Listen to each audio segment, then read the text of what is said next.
Olá, pessoal, tudo bem com vocês? Sejam bem-vindos à nossa Cromatina Class e hoje de número 124. Olha só, hein? Nós já estamos aí há bastante tempo fazendo conteúdo para vocês e, claro, sempre fazendo a associação entre genética, metabolômica, saúde intestinal e, com certeza, dieta personalizada. Vamos entrar agora numa série bem importante sobre saúde da mulher. Se você me acompanha aqui há um tempo, já observou que no mês de janeiro até a última semana agora de fevereiro, nós falamos sobre saúde mental. E foi o nosso principal tema, nossa série sobre saúde mental. Agora a gente vai entrar numa série nova que vai falar sobre saúde da mulher. Vai incluir um pouquinho de saúde mental, com certeza, e hoje já vou dar uma prévia para vocês, alguns spoilers, mas vamos focar exatamente na saúde da mulher e assim sucessivamente. A cada mês ou a cada troca aí de tema, eu vou falando para vocês. E se você já me segue aqui, se você já curte o conteúdo, mas conhece pessoas que não me seguem, que não curte o conteúdo, e se você considera um conteúdo importante, não deixe de se inscrever, não deixe de curtir, não deixe de encaminhar, não deixe de compartilhar esse conteúdo, porque assim nós crescemos e a gente ajuda cada vez mais pessoas, tá certo? Vamos lá para o nosso tema de hoje. Na Cromatina Class de hoje, nós vamos falar sobre síndrome pré-menstrual. Antigamente, nós conhecíamos essa síndrome pré-menstrual como tensão pré-menstrual, né? E essa tensão já gerava realmente toda a tensão que esse momento tão específico também exigia, né? Eu estou aqui com um artigo, depois eu vou compartilhar com vocês, mas ele faz uma pergunta bem interessante. Ele diz assim, ó, será que a síndrome pré-menstrual está associada com inflamação e estresse oxidativo e ainda o status antioxidante? Eles fizeram uma revisão sistemática de caso controle e estudos ali que falam não somente de intervenção, mas estudo transversal. Então, quando a gente fala de síndrome pré-menstrual, essa síndrome ela tem características de ter muitos sintomas.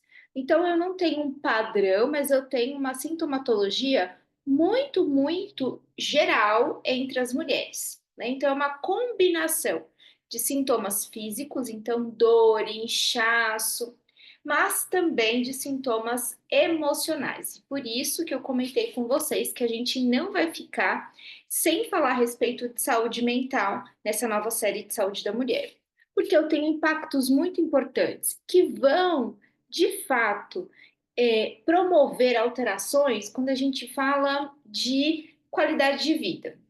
Então a gente sabe que a qualidade de vida ela pode ser influenciada por essas oscilações de humor, não só a qualidade de vida da mulher em si, mas a qualidade de vida de quem, né, está junto dessa mulher que tem essa síndrome pré-menstrual.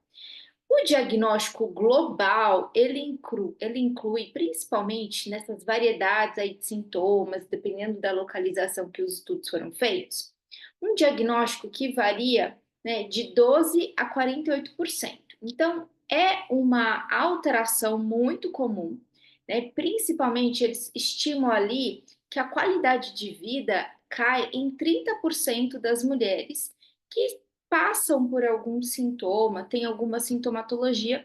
Não necessariamente exista uma etiologia, ou seja, a gênese, né? O início de tudo, ou o gatilho principal para que essa síndrome possa ser diagnosticada, mas a gente sabe que existem ali alterações de ordem inflamatória e aumentando a resposta ao estresse oxidativo. Então, existe realmente todos esses fatores que podem, sim, muito bem ser associados, né? Um outro mecanismo importante nessa investigação é que algumas alterações, como por exemplo ambientais, a própria alimentação, a qualidade de sono, né, o perfil ali de saúde intestinal também pode estar associado, uma vez que vai influenciar tanto na resposta oxidativa quanto na resposta inflamatória. A gente sabe da importância da alimentação, sempre falo aqui com vocês, e vocês também já ouviram outros profissionais, outras pessoas também falarem sobre alimentos anti-inflamatórios que poderiam ajudar, que poderiam potencializar aí melhora de sintomas, né? A gente tem ali muitos alimentos que podem favorecer. Quando a gente pensa em inflamação, quero saber qual é o principal alimento que você pensa aí quando fala assim, ó, vamos modular a resposta inflamatória. Se você falou, por exemplo, né, naquela especiaria bem conhecida, que é a cúrcuma, você acertou? A cúrcuma, ela apresenta curcumina. A curcumina é um composto bioativo que tem a capacidade de modular a resposta inflamatória. Mas não somente a curcumina, a gente pode pensar, por exemplo, em ácidos graxos poliinsaturados, como o ômega 3. Então, o ômega 3, que ali a gente vai falar principalmente do EPA e do DH, porque eles vão favorecer a síntese mais rápida de eicosanoides anti-inflamatórios, como leucotrienos, tromboxanos e prostaglandinas anti-inflamatórias, a gente consegue também observar uma melhora de sintomas, né? Ah, Tati, mas eu já ouvi, por exemplo, que até mesmo para melhorar um pouquinho desses sintomas, existe também o consumo de ômega 6, né? Se a gente pegar ali, por exemplo, um óleo de prímula, né, um óleo de borragem, existe também. Então, por quê? Porque eu ativo uma cascata que vai ser importante para fazer essa biossíntese ali, né, desses ácidos graxos que são poliinsaturados, mas eu preciso ter exatamente um equilíbrio. Mesmo que eu faça o consumo desse óleo de prímula, por exemplo, né, de um ômega 6, ou das próprias sementes, né? Vocês já ouviram falar das sementes, do rodízio de sementes, não só por causa do óleo, mas a gente também tem antioxidantes, né? Tem bastante vitamina E, por exemplo, nessas sementes. Então, eu vou sim apresentar para o meu corpo, eu vou apresentar ali para as minhas células nutrientes importantes, mas eu tenho que ter um equilíbrio. Por quê? Se eu não tiver um equilíbrio nesse consumo, como eu estou falando de gordura, por exemplo, vou falar das sementes, né? Semente de girassol, semente de abóbora, né? Se eu estou falando de sementes. Se eu pensar nessas sementes somente como um fator ali, ou como uma única fonte desse ácido graxo poliinsaturado, e se eu aumentar o meu consumo de uma forma que eu não consiga controlar, não estou falando que a pessoa não possa consumir, eu estou falando que é um consumo aumentado. Eu também tenho que levar em consideração calorias. Então, 1 grama de gordura equivalente a 9 calorias. 1 grama de carboidrato, 1 grama de proteína, 4 calorias. Então, por densidade energética, a gordura ela já tem esse padrão mais alto, né? Tem uma quantidade mais alta de energia por grama desse nutriente, desse macronutriente. Mas quando a gente pensa, por exemplo, na adequação alimentar, a gente também tem que garantir com que essa paciente, com que essa mulher, ela tenha menor consumo de gordura saturada. Então, durante esse momento aí em que eu tenho oscilações do ciclo, ou que eu tenho oscilações das emoções, do humor, o que é importante também a gente pensar? Em controlar a gordura saturada. Então, alimentos embutidos, né? Todos os alimentos ali que a gente fala de dos embutidos, então, salame, presunto, mortadela, todos esses que a gente chama de frios, né? Toma bastante cuidado nesse consumo, assim como alimentos que também são preparados e congelados. Não estou falando das marmitas, não, tá?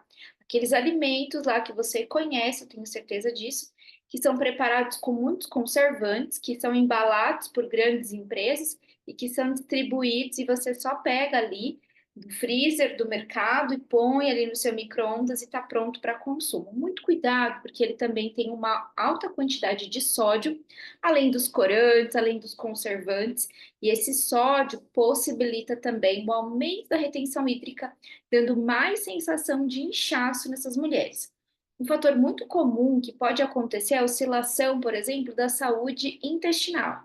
Então, ora a mulher fica constipada, ora ela pode ter um aumento do número de evacuações ou da consistência alterada ali das fezes.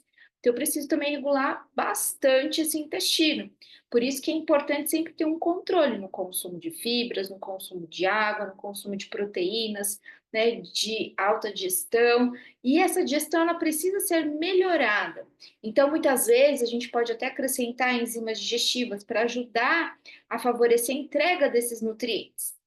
E aí, então, vou mostrar para você um esquema aqui do artigo. Deixa eu chegar lá no esquema para mostrar para vocês, tá? E nesse esquema ele fala um pouquinho sobre essas diferenças, né? Que eu posso ter de oscilação, dependendo da fase do mês ali, da fase do ciclo menstrual. Então, olhem aqui. Esse é o artigo que depois eu vou compartilhar com vocês a bibliografia na íntegra. Mas a gente tem a fase folicular, a pré-ovulatória e a fase lútea. E aí, então, a gente tem os dois principais, né, hormônios, o estradiol e a progesterona. Então, na fase folicular, a gente tem ali um aumento desse hormônio. Só que na fase lútea aqui, né, já entrando aqui para uma fase pré-menstrual, veja que a gente tem um declínio e a gente começa a ter um aumento, novamente um declínio na fase pré-menstrual. E a progesterona, ela se mantém mais alta, então esses hormônios, eles vão trabalhando para favorecer esse controle aí. Ora para preparar o corpo da mulher para a gestação, ora para preparar para que aquele útero sofra descamação, para que aquele útero que não teve ali, né, a fecundação, que ele realmente possa expelir todo aquele preparatório, toda, né, toda a formação, possível formação daquele bebezinho. Então, a gente começa a ter esses sintomas exatamente por conta dessa descamação, porque é um processo inflamatório mesmo. Aí a gente pode também evoluir e pensar nas mulheres que têm endometriose, nas mulheres que têm algum comprometimento no útero, que não somente a endometriose, mas outras alterações também, que também aumenta a resposta inflamatória. Nós vamos falar ao longo do mês sobre essas condições. E aí aqui a gente pode, sim, ter uma influência muito importante de neurônios GABAérgicos. O que que é o GABA? O GABA, ele é um neurotransmissor importante, né? Ele é o ácido aminobutírico, gama-aminobutírico, e o GABA, ele favorece sintomas de menos excitação. Nós temos o glutamato, que é o neurotransmissor excitatório, e o GABA, que é o neurotransmissor inibitório. Então, ele é, por exemplo, responsável por melhorar processos de ansiedade, sintomas de ansiedade. Olha, aqui ele está falando, né? Pessoas saudáveis, mulheres saudáveis, quando eu tenho um aumento da alopregnolona nos receptores A GABAérgicos, o que nós vamos ter? Para pessoas saudáveis, uma redução da inflamação, uma resposta antioxidante, uma resposta de melhora desse perfil de ansiedade, e aí um efeito muito menor ou sem efeito nas oscilações de humor. Ao passo que quando eu tenho casos de síndrome pré-menstrual, que está no inglês, eu tenho inflamação, ansiedade e o humor alterado. Então, essas alterações hormonais podem alterar o perfil de neurotransmissores, que por sua vez alteram como nós vamos lidar com o dia a dia. Por isso que muitas vezes a mulher fala assim, né? E eu sou uma pessoa que já sofri muito dessa condição de síndrome pré-menstrual. E se eu não me cuidar, se eu não tiver ali a adequação dos suplementos e da alimentação, isso pode ser um problema importante, né? Então, às vezes a pessoa ela fala assim, nossa, mas eu não consigo me controlar, tudo me irrita. Então, se eu vejo uma pessoa fazendo isso, me irrita, se eu vejo ela fazendo o contrário, me irrita, quem está do meu lado me irrita, quem está distante me irrita. E não é algo pessoal, é uma irritabilidade influenciada pelas alterações hormonais e também pelas repercussões no perfil de neurotransmissores. Deixa eu voltar aqui para a minha imagem. Por isso que você vai observar alterações no perfil de sono. Por isso que você vai observar, por exemplo, dependendo da fase, né, desse ciclo menstrual, a mulher ela tem mais disposição para fazer exercício físico, para realmente ter uma dieta adequada, para ter ali até mais sorrisos no rosto dela, ao passo que quando ela está nesse momento de oscilação, influenciada por essas oscilações hormonais, ela tem mais dificuldade. Então, o que seria interessante? Identificou que um paciente tem essa síndrome pré-menstrual, que você, de repente, tem essa síndrome pré-menstrual, é importante, sim, acompanhar o ciclo. Quantos dias são o seu ciclo? Ah, Tati, de 26, 28, de 32 dias, então você já tem que ter um aplicativo Você, mulher, tem que ter um aplicativo para acompanhar o seu ciclo. Por quê? Porque a suplementação, ela deve ser diferenciada nessas fases.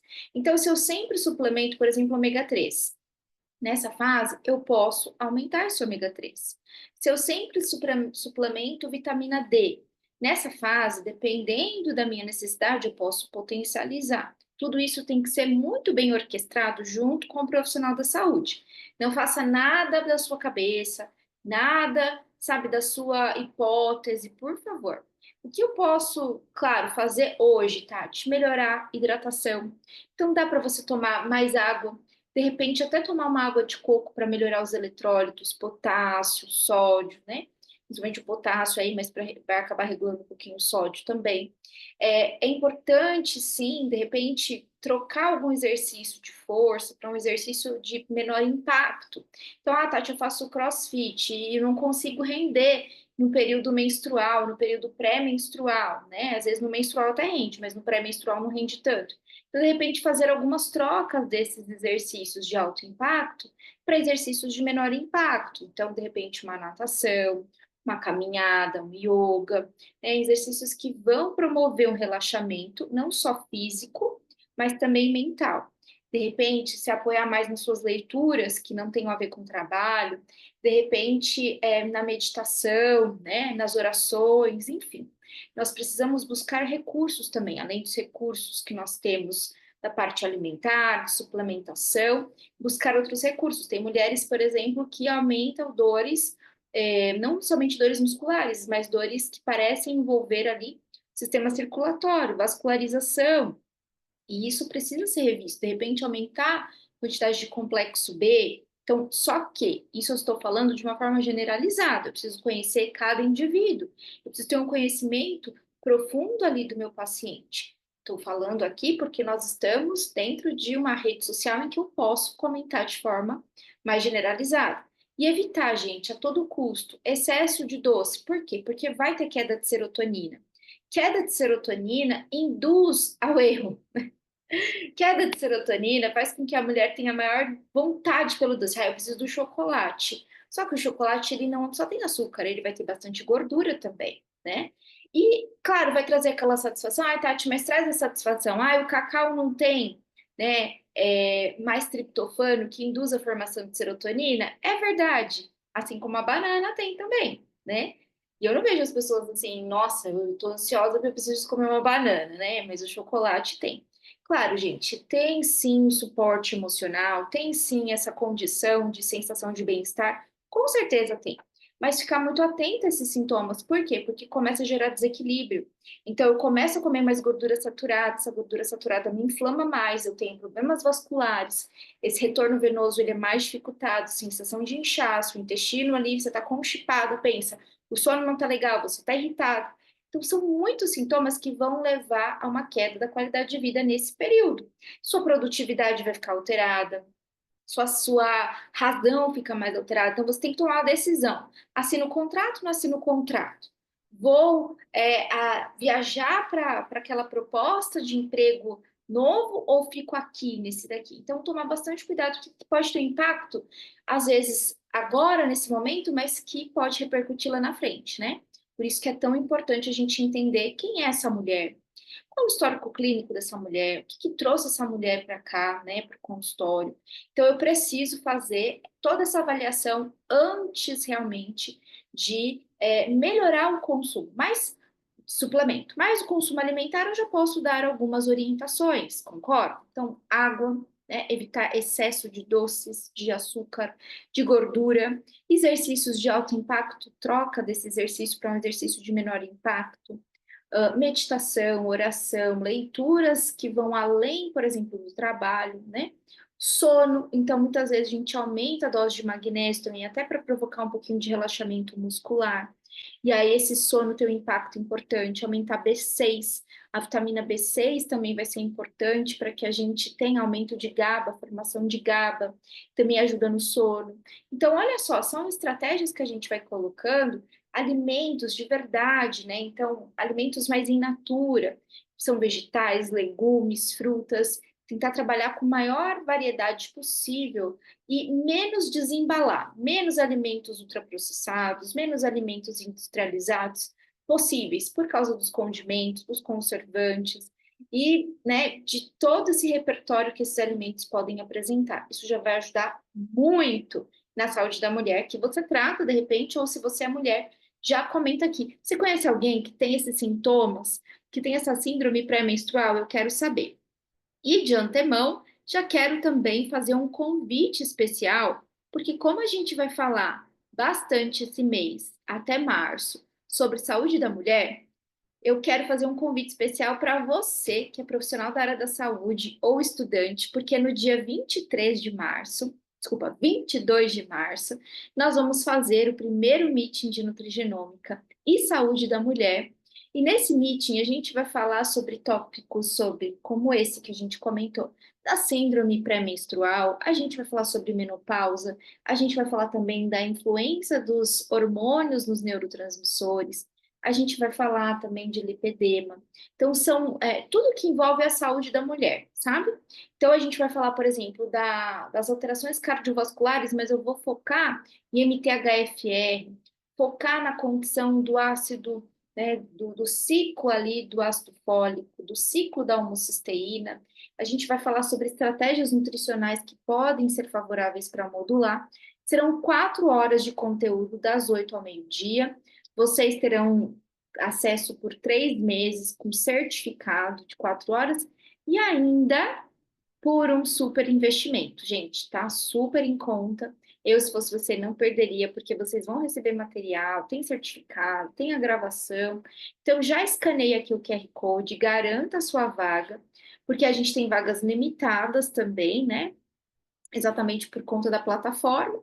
E eu espero vocês. Dúvidas, se vocês realmente têm interesse por essa área, eu quero que vocês comentem aqui, por favor.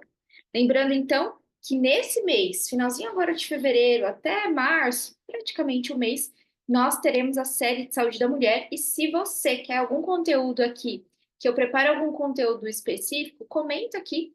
Vai ser um prazer falar um pouquinho daquilo que te interessa e que me interessa também.